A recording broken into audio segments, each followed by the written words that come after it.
Pekan Seni Ekspresi dan Apresiasi yang digelar di Kans Cafe Kota Palembang mengangkat kesenian dan kebudayaan yang ada di Kota Palembang. Dengan acara yang diselenggarakan oleh Dewan Kesenian Palembang sebagai bentuk ekspresi dan apresiasi dari seniman dan pewaris budaya di Kota Palembang. Kepala Dinas Kebudayaan Kota Palembang Zanariah mengatakan, inilah keinginan dari pelaku seni termasuk dari Dinas Kebudayaan.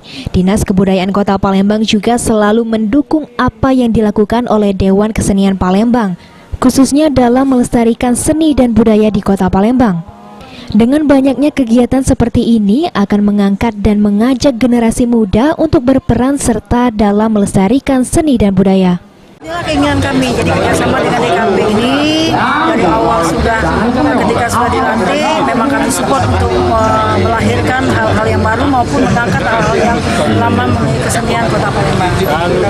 Mungkin Bu, dengan digelarnya kesenian ini mungkinkah bisa mengangkat budayaan-budayaan yang ada di Kota Palembang? Harus. Jadi kita melalui DKP dengan kerjasama yang baik untuk mengangkat kegiatan seni Kota Palembang. Diharapkan ke depannya dengan program yang ada, kesenian dan kebudayaan Kota Palembang bisa menjadi daya tarik pariwisata dari Kota Palembang. Dengan kemasan yang lebih milenial, seni dan budaya Palembang lebih bisa menjual tanpa harus merubah kearifan lokal yang ada. Mardiansyah, Pol TV.